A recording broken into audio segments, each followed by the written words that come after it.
Beberapa hari terpisah, terdakwa Ferdy Sambo akhirnya bisa bertemu kembali dengan istrinya, Putri Chandrawati.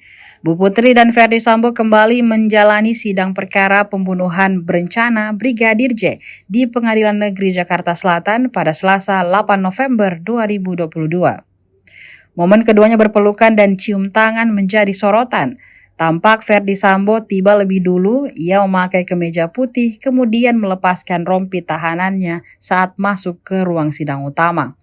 Beberapa menit setelahnya, Putri Chandrawati juga masuk ke ruang sidang, juga mengenakan kemeja berwarna putih. Pada kesempatan itu, Putri langsung mencium tangan Ferdy Sambo dan disambut dengan pelukan hangat dan ciuman di kening oleh Ferdy Sambo. Diinformasikan sebelumnya, Ferdy Sambo dan 5 orang lainnya ditetapkan sebagai tersangka pembunuhan berencana Brigadir Nofriansyah Yosua Huta Barat atau Brigadir J.